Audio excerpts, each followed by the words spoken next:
بسم الله الرحمن الرحيم. ازيكم حبايبي؟ عاملين ايه؟ يا رب تكونوا بخير كده وفي احسن حال.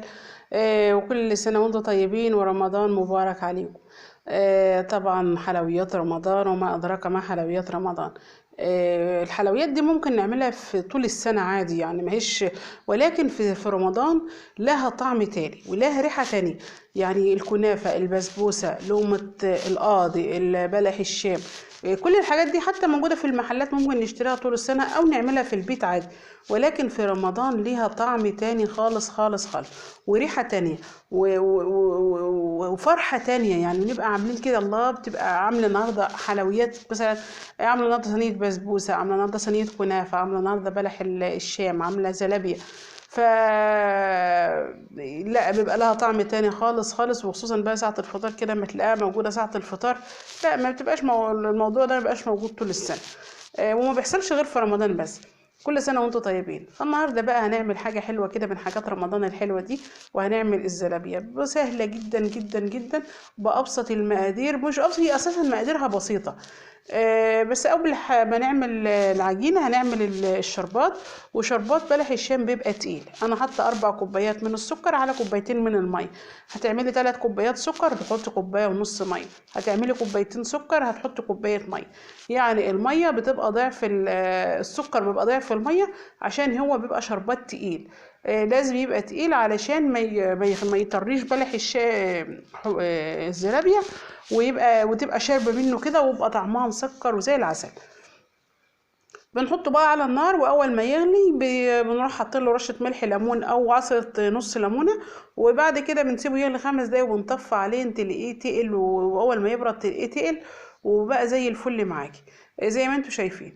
دلوقتي بقى هنعمل العجينه بتبقى مفيش اسهل من كده، يعني المقادير مفيش اسهل من كده ولا ابسط من كده. ولكن سر نجاح بلح الشام انا قاعده اقول بلح الشام، سر نجاح الزلابيه هي في العجينه، في العجنه نفسها. فالمهم انا حطيت دلوقتي دول 3 كوبايات من الدقيق، عليهم نص كوباية من النشا. يعني 3 كوبايات دقيق بالمج اللي انتوا شايفينه ده، عليهم نص كوباية نشا، عليهم معلقتين من الخميرة ومعلقة من السكر. يعني هي دي المقادير. شوفوا مقادير سهلة ازاي: 3 كوبايات دقيق، نص كوباية نشا، معلقتين خميرة ومعلقة سكر. كل الحاجات دي هنحطها فوق بعضها، ونجيب بقى مية دافية زي ما انتوا شايفين.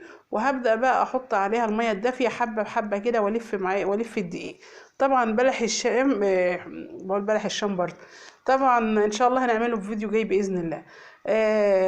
طبعا لقمة القاضي بتبقى عجينتها بتبقى سايبة، يعني بتبقى سايبة خالص، فاحنا بنحط مية حبة بحبة عشان نتحكم في السمك اللي احنا عايزينه، القوام يعني. هبدأ بقى احط ميه حبه بحبه والف العجينه. كل ما الف العجينه لحد ما تدوب معاه، يعني معاكم الدقيق كله يتوب كده ويدوب. اهو شوفوا العجينه سايبه ازاي.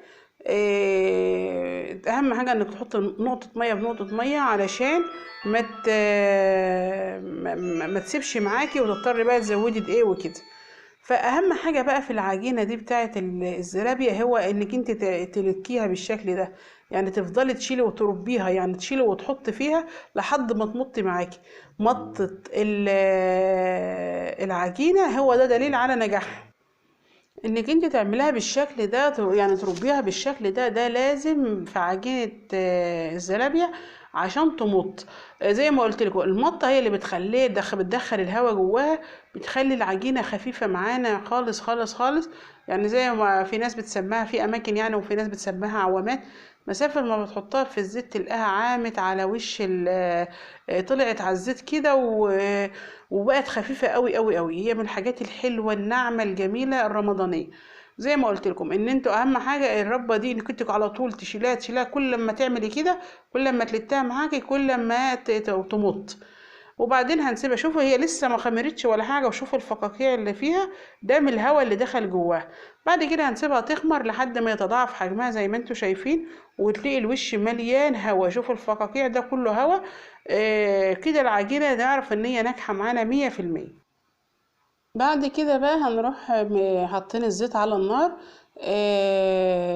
يكون ده يعني ما يكونش سخن نار او بيغلي، لا يكون سخن، يكون سخن بس. وهنجيب بولة وهنحط فيها حبة زيت عشان دولت اللي هندهن بهم المعلقه. وهنجيب معلقه كده وندهنها، وهنبدا يعني نقرص كده نجيب بالعجينه في ايدينا ونبدا نطلع ونجيب ونحط بالمعلقه ونحطها في الزيت. اهم حاجه ان احنا نبل المعلقه زيت عشان تخلي العجينه سهله معانا، ونزقها بالصابع بتاعنا ونحط.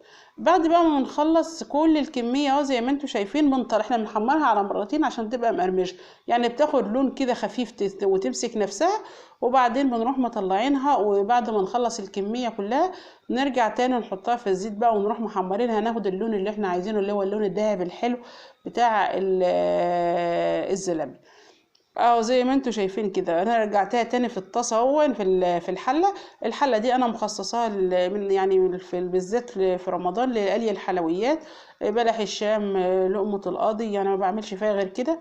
فعشان الزيت وكده عارفين ان الزيت غالي، وهي بتاخد زيت يعني ايه عشان صغيره وعميقه، فبتاخد حبه زيت قليل، وفي نفس الوقت الحاجه بتبقى حلوه فيها لان بتبقى واخده راحتها. لكن ما بحمرش بقى فيها لا بطاطس ولا اي حاجه. وانا كده طلعت اهو الشربات. شفتوا قوام الشربات عامل ازاي؟ تقيل كده وكأنه عسل نحل. وغير كده لما يبرد خالص خالص هتلاقوه برضو تقيل اكتر من كده. هنبدأ بقى نحط الزلابية في الشربات ونديها تقليبة، يعني نقعد نقلبها كده وبعدين نشيل منها ونحط في مصفى. اهم حاجة حكاية المصفى دي علشان ان احنا نحط في مصفى عشان العصير الزيادة، الشربات الزيادة يعني يتصفى معانا وما يبقاش موجود في يطر الزلابية.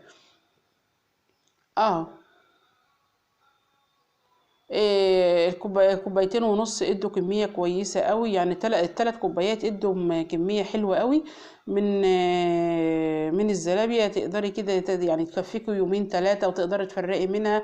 وفي نفس الوقت سهلة وبحاجات موجودة معانا في البيت. شوفوا شكلها عامل ازاي ومسكرة، والاطفال بيحبوها. عايزة تحط عليها سكر بودر حطي، عايزة تحطي شوكولاتة براحتك، بس احنا بنحبها بالشربات. اشوفكم في فيديو جديد ان شاء الله.